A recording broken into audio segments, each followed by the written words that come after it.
Hola, muy buenas tardes. Esto es Piso 8. Es un programa que sale por toda la red de alianzas de TV digital y TV por cable, WinTV, todos los domingos a las 8 de la noche, y por la alianza de los medios digitales de Nacional TV Perú. En esta ocasión estamos con Jorge Ugarte.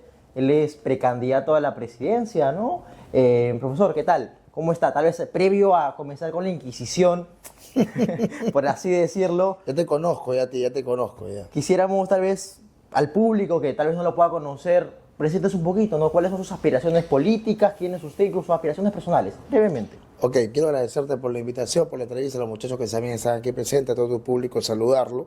Bueno, yo soy Jorge Enrique Ugarte Olivera, escritor de profesión, porque yo considero la escritura una profesión, más allá de la carrera que puedas estudiar. He enseñado y ejercido la docencia y la sigo ejerciendo en la Academia Pedro Beltrán, ahora que es la academia política que tenemos. Tengo una editorial que se llama Liberty, soy dueño de una editorial. Tengo varios canales de YouTube donde difundimos temas culturales. Y bueno, he sido candidato del partido TI y hoy soy integrante y posiblemente precandidato, y hay que conversarlo, del partido Peruanos Unidos Somos Libres, ¿no? Hemos hecho una alianza para poder participar en las elecciones del 2026. Somos el bloque liberal dentro del partido. Ok. Justamente ese es un tema que quería tocar, ¿no? Esta alianza pública recientemente, por ahí veía en sus redes sociales que se unía a ese partido, ¿no? Y toda la gente, su partido TI, se vinculaba con esta y la alianza. Mi pregunta puntual es, ¿usted sabía que el presidente del partido con el que usted se alió, se vinculó, que lo acaba de mencionar recientemente, cuando fue fiscal supremo de la nación, hace aproximadamente 5 años, fue destituido de su cargo porque había indicios de que él formaba parte de los cuellos blancos, y en el cual la fiscalía le imputó más de 8 delitos, entre los cuales estaba organización criminal, entre otros? ¿Usted sabía esa información previo a la alianza o es algo que recién se entera? No, por supuesto que sí. Tú estudias Derecho, ¿no?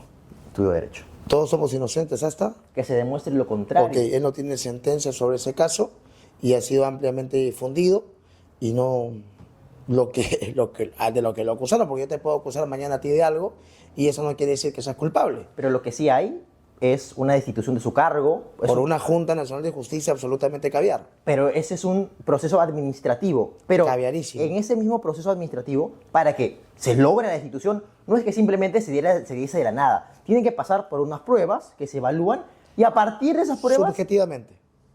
Pero Pero es un proceso administrativo. A juicio absolutamente de una Junta Nacional de Justicia establecida por el señor Vizcarra, okay, que ha servido como un ente político de persecución. Ojo, de caviares a mercantilistas y de mercantilistas a caviares. Okay. Eso es indiscutible.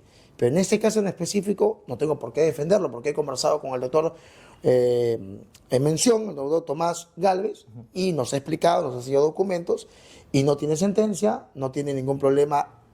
Es más, no hay pruebas de que, por ejemplo, él se haya beneficiado de algo, no hay cuentas bancarias depositadas, no hay, más que una conversación de amigos. Mañana puede salir una Hay conversación. un audio con el... ¿Pero qué dice el audio? Vinculante. Pedí ayuda. Pero independientemente de eso, ok, no hay sentencia, hay presunción de inocencia. ¿No cree usted que, por ejemplo, vincularse con este tipo de personas como, por ejemplo... Walter Ríos. No, independientemente de eso, él fue abogado del dueño de la casa de Zarratea.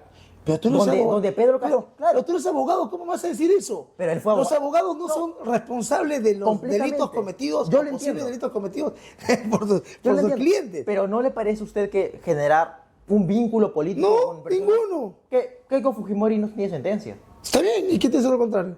En ese sentido, uno diría, bueno... Pedro Castillo tampoco tiene sentencia. Claro. Por supuesto. Pero eso implica que sean inocentes, o sea, eso implica que Hasta el momento, su imagen ética legal, sea libre. El juicio moral y ético de la sociedad es una cosa. El juicio con prueba demostrada es otra cosa. Pedro Castillo, a la fecha, legalmente ante la justicia, es tan inocente como cualquier otro, igual que Keiko, que ahorita está en un juicio. Otra cosa es que la ley en el Perú es tan mediocre que hay un tema de levantamiento en armas que no sé si lo logre demostrar el fiscal. Y posiblemente porque no lo puede demostrar, a Pedro Castillo lo están extendiendo a la prisión preventiva. Y lo mismo ha pasado con Keiko. ¿Eh? Pero no le parece muy inocente, ok. Keiko Fujimori. La ley es la ley. Claro, evidentemente. Keiko Tú eres Fujimori un defensor de la ley. es evidente. Lo que yo digo es, Keiko Fujimori es inocente. Objetivamente, Hasta el bajo la ley. momento, Hasta el momento es inocente. al igual Hay que presunción de Castillo. inocencia, sí. Hasta el Pero, momento. A ver, Moralmente, A ver. socialmente son una porquería. claro. Ya. Ese es el punto que Ok. quiero llegar con el candidato con el que usted se unió. Sí, pero moralmente, ¿no? en ¿No el cree ca- usted que un en- partido... Dale. ¿No cree usted que si queremos aspirar a una clase política más decente, con principios, es tratar de alejarnos con estos personajes con fuertes indicios de corrupción? Los cuellos blancos no son cualquier cosa. Los cuellos blancos, con todo respeto, no está incluido él en los cuellos blancos. Cuando Walter Río, cuando Walter Río dio los nombres de todos los vinculados a su red criminal, a su orquesta absolutamente corrupta, no lo nombró el señor Tomás Gálvez. Entonces, él no pertenece a esos cuellos blancos, que es un título que da los medios de comunicación. El doctor ha sido absuelto, absolutamente, el mismo Congreso lo respaldó con mayoría y después de una revisión. Y yo creo que el doctor tiene virtudes enormes, profesionales, y nosotros, yo no soy abogado, pero los que estudian Derecho como tú, o los que son ya abogados, porque creo que tú ya en la carrera lo eres, tienen que defender el derecho a la presunción de inocencia. Y eso hay que defenderlo siempre. Ahora, podemos criticarlo, en Claro. eso tiene razón. Podemos decir, mire, esto es un pecado, ¿no? Pero la ley es la ley. Nos gusta o no, la ley es la ley. Bueno, esa es su posición. Entiendo que, imagino que el ámbito político es complicado. En lo personal, no me vincularía con ese tipo de personajes. Está jamás, bien, está bien. Pero es entendible su postura. Claro. Hablemos ahora, porque usted pretende llegar a la presidencia en el año 2026. Entiendo Dios que lo eso- quiera, Dios lo quiera. El candidato ahorita natural es el doctor. Y hemos conversado en la interna y hemos dicho que hay la posibilidad de hacer unas elecciones internas y posiblemente yo sea el candidato también y la interna la elegiría, ¿no? Depende mucho de quién tenga más respaldo. Hablemos, sí o no, aborto. ¿En un gobierno futuro No. se legaliza o no se legaliza? No, totalmente no. En ningún caso. En mi caso personal, soy demasiado defensor de la vida como para creer que en el caso terapéutico también. Yo también en contra de todo. También Incluso del terapéutico. Sí, estoy en contra también. Porque en la actualidad, con toda la ciencia, se pueden salvar las dos vidas. De hecho, hay una guía del aborto terapéutico establecida por el Ministerio de Salud. Bueno, ahí se establece, ¿no? Cuándo se puede hacer aborto terapéutico. Creo que ya existen los mecanismos para saber cuándo hacerlo. El Ministerio- Es peligroso decir, ¿no? Jorge El Ugarte Ministerio está de en Salud. contra del aborto, Sí. hasta incluso del aborto Sí, terapéutico. porque la vida humana no se puede negociar, a no ser que la madre lo diga. No, pero en este caso no puede quedar en manos del médico. Ok. Matrimonio homosexual. ¿Va o no va? Contra el matrimonio estoy en contra. Una unión, una alianza, no sé, llámala como quieras, pero no le llames matrimonio, ¿no? ¿Por qué no? Porque originalmente, etimológicamente, no pueden dos seres humanos del mismo sexo procrear, por más fértiles que sean, ¿no? Bueno, la figura de matrimonio existe antes de Antes del Grecia, Estado. ¿no? Antes del Estado. Antes de los estados mismos, antes de la Claro. revolución agrícola. Siempre ha sido religiosa. Claro, pero no como religión cristiana. Ni, Pero si, ni- yo, por ejemplo, si una iglesia quiere casar dos homosexuales, yo, Jorge Ugarte, no lo impediría. No me podría meter en la Ah, iglesia. bueno, yo. si la iglesia lo quiere hacer. Ah, claro, yo no me metería, pero el Estado no puede promover actividades u uniones que no cumplen la función básica de la unión matrimonial, que es la procreación. No, hay mujeres estériles, hombres también, sí, pero la esencia es esa, la reproducción. El Estado no puede promoverlo. Ahora, si dos personas del mismo sexo quieren ser casadas en una iglesia, eso no tiene ninguna validez legal, ¿ah? Solamente un tema religioso. Yo no lo podría prohibir. Entendible. También está en contra del matrimonio homosexual Y de la adopción homoparental. y de la adopción homoparental. Vayamos al caso de la minería. De las aproximadamente 800 intentos de, bueno, ya sea el proceso de excavación, proceso de verificación de terrenos, el proceso de cierre, como aproximadamente 800. De los cuales más de 100, aproximadamente 150 y tal, tienen problemas. Problemas ya sea porque hay paros, hay gente que no quiere porque les afecta a su estilo de vida, le valora los ríos. ¿Qué solución plantea usted de ese problema? Bueno, Minería ilegal. He tenido la enorme dicha de viajar por el interior del país, hablar con las comunidades. Hemos viajado a 58 provincias, hemos hablado con más de 60 comunidades Y la esencia, el común del diálogo es: somos los legítimos dueños. Ellos reclaman eso, que el Estado les ha quitado las tierras desde siempre. Perdón, las tierras y el subsuelo. Y nosotros adherimos a la postura anglosajona de entregar los derechos del subsuelo a las comunidades. Hay dos opciones. La opción que proponemos nosotros, que es la de entregarle directamente el subsuelo y que renegocien con las empresas que han recibido la concesión, y la otra es la de Hernando de Soto, que no nos parece mala, que el otro día la conversamos con Hernando y me parece muy interesante, tendríamos que profundizar mucho más, pero al final la que decida será la comunidad. Pero si la comunidad se negase, si se le da No hay se explotación. niega, no habría explotación. No, ellos son los dueños. Ok. Y en el caso, por ejemplo, hay comunidades en las cuales, en este contexto, se niegan a hacerlo, no porque, digamos, tengan algún afán en contra del Estado, en contra de la minería, no, simplemente porque tienen otra cosmovisión del mundo. Para ellos la tierra es su Dios. Me parece genial, es su vida, es su propiedad, es su riqueza. Pero ¿qué hacemos? Es muy fácil decir, ¿no? Le entregamos la propiedad y que ellos decidan. ¿Sabía usted el dato de que cuando entra a juicio las empresas mineras contra las personas que, bueno, son dueñas del terreno, la tendencia es que ganen las empresas? O sea, Bueno. si llegamos a juicio, porque... Mira, yo no le tengo miedo a los juicios internacionales como les tiene tanto miedo un poco Rafael López Aliaga. Acá hay un tema de solucionar el problema en el Perú. Y los contratos que se han firmado, que son contratos ley, han sido modificados. Tú lo sabes bien. Cuando nos dicen que no se puede modificar, falso. Sí se pueden modificar cuando ambas partes se ponen de acuerdo.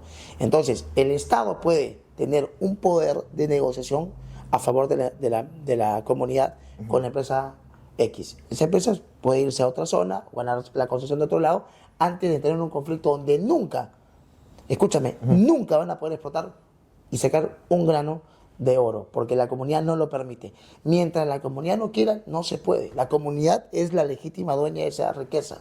No soy yo que estoy en Lima, un día acá, otro día allá, son ellos. Ellos son los que tienen la riqueza en el subsuelo. Ok, hablemos del Estado. ¿Qué pasaría con él? ¿Lo eliminamos? No, yo no soy anarquista. ¿Anarquista? No soy anarquista. Ok. Yo soy liberal clásico. Considero que el Estado tiene funciones, pero limitadas. No, Por esa ejemplo, función. escuché que quería eliminar la SUNAT. La SUNAT la vamos a eliminar en un periodo de 5 años, ¿Por qué? porque la SUNAT hoy funciona como un ente extorsionador, no recaudador. Hoy la SUNAT lo que hace es exprimir a los empresarios y a los peruanos con la finalidad de quitarle su dinero para financiar un Estado elefantiásico de más de 1,5 millones de trabajadores, que nos cuesta más de 112.000 millones de soles, hace quebrar a los empresarios pequeños, mientras que los grandes tienen todo un staff de abogados para poder representarse y mandar a un juicio de 15 años. Entonces, hoy la SUNAT tiene una cantidad enorme de trabajadores públicos, edificios, se gastan 15 millones en taxi. Ya, esta gente no va a continuar con nosotros. Esa SUNAT la desaparecemos en un periodo de 5 años, no es tan rápido. Lo que sí podemos hacer inmediatamente con funciones legislativas que le vamos a solicitar al Congreso en el primer día nada más de gobierno, es reducir el personal de la SUNAT a del 100% a un 20%. Claro, pero o sea, llegar a la eliminación, la función de la SUNAT, Reemplazarla por otra. por ejemplo, esto de los gastos no es algo que la SUNAT se imponga de tal manera. El mecanismo para eliminar esto es mediante legislación. Claro. Claro, o sea, la función de la SUNAT solo es la de recaudar. Evidentemente, recaudan se pueden recaudar más o menos, pero eso ya depende del tema legislativo, ¿no? La cantidad de impuestos que tengamos en cada No, país. pero la SUNAT es el brazo extorsionador del Estado. Pero si no es la SUNAT, ¿quién lo haría? Necesitamos No. un ente que recaude los impuestos. No con el sistema que es de la SUNAT. Puedes aplicar blockchain, sistema inteligente, inteligencia artificial en una oficina pequeña adjunta al Ministerio de Hacienda. Eso lo han evaluado muy bien los técnicos del partido en lo que es tecnología. Te acordarás de Manuel Pachas en su momento y otros más que han estado incorporados. O sea, se puede con tecnología reemplazar a ese ejército que hoy está en la SUNAT. Sí, se pueden cobrar impuestos justos que solamente vayan para seguridad, justicia, obra pública y algunos subsidios, sí. Pero lo que hace hoy la SUNAT es quebrar al empresario. No está para ayudarlo. ¿Y la cultura, cómo la ve? Nada. La cultura es una patada, la no se eliminamos. eliminamos el Ministerio de Cultura. Eliminamos el Ministerio de Cultura, el de Trabajo, el de Minería, eliminamos el Ministerio de la Mujer, eliminamos el Ministerio de Producción, eliminamos el de Inclusión. Vamos a eliminar 12 ministerios. Ok. Vamos a quedar con 7 y uno sí tenemos que crear necesariamente, que es el, como han creado en Argentina, el de capital humano, donde irá educación, salud, pensiones y alimentación. El tiempo apremia. Una última pregunta, profesor. Yo pensé que ibas a ser más duro conmigo. Me había preparado para estar... Tal vez en esta lo agarro un poquito. Porque, A ver. A ver. Generalmente, el sector de la derecha tradicional, incluso liberales, ¿no? Dicen, bueno, Dios defienda, o sea, hablan de Fujimori como el ente que salvó al país de la decadencia, ¿no? Quería saber su posición con respecto a Fujimori. ¿Qué opina de él? Fujimori recibió un país y entregó uno mejor. En el primer gobierno. ¿El fin justifica los medios? No, te estoy contando lo que pasó. No te estoy justificando lo que hizo. Fujimori fue un ladrón, un delincuente, tenía Montesinos ahí debajo, hizo todo el... Montesinos lo ha confesado, que hasta Marta Chávez y todos sabían. Fujimori utilizó luego el aparato del Estado para corromperse. Compró medios de comunicación, los creó los de Chicha, compraba bancadas completas. Eso es indiscutible. No lo podemos discutir. Pero Fujimori tuvo un acto hidalgo. Siendo un ignorante, porque era un ignorante en economía, cuando llegó al poder en los 90, obedeció las recomendaciones de 2 personas. Hernando de Soto, en lo económico, y Vladimiro en el tema relacionado a Sendero. Aunque Hernando también ayudó mucho en eso. Entonces, fue un presidente que supo escuchar. Ok, y su primer gobierno, indiscutiblemente, es uno de los mejores gobiernos de la historia, si no el mejor gobierno de la historia. ¿Lo reconoce? El primer gobierno de Fujimori. Es el mejor gobierno de la historia. A ver, El primero. yo creo... ¿Quieres compararlo con otro gobierno? Es una visión sesgada en qué sentido. Fujimori no es que tuviese un plan o escuchase No. a Hernando de Soto. Esa es una, diría yo, ficción que se ha inventado Hernando de Soto. Porque por ahí he escuchado que él decía, ¿no? Fujimori me hizo caso a mí. Pero en realidad lo que pasó... A ver, cuéntame tú, porque yo he escrito un libro, estoy equivocado. Entonces, Probablemente. Desázname. Voy a ver, desaznando su libro. ¿Puede ser este? Los caviares no te cuentan de Fujimori. ¿Quién sabe? Y lo que dice acá puede ser erróneo. A ver, cuéntame. Lo que Desázname. Lo que pasaba, en términos muy simples, porque no nos queda mucho tiempo, el tiempo en la televisión es corto, Ya. es que el Perú, como todo el continente, le debía mucho dinero a Estados Unidos.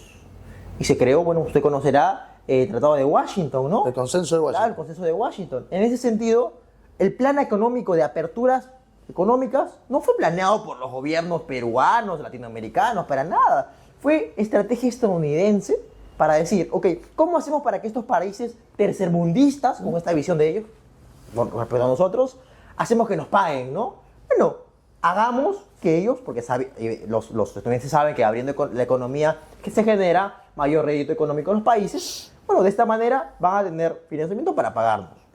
En ese sentido, todo un paquete, no solo es la apertura económica, ese consenso, hay otros paquetes más, como por ejemplo el de control poblacional, lo habrá leído usted, no, se le plantea a Fujimori, y se le plantea no solo a Fujimori, se le plantea a los presidentes de América Latina. Entonces, él se ve en prácticamente en la obligación, como los presidentes latinoamericanos, a seguirlo. No porque fuese un liberal, un erudito No. de la economía, para nada, él era de izquierda cuando estaba postulando. Puedo argumentar. Argumente. Fujimori era catedrático, ingeniero de la Universidad de la Molina, la Agraria de la Molina. Fujimori no tenía ni un solo contacto, ni en la vía militar, ni en la vía internacional.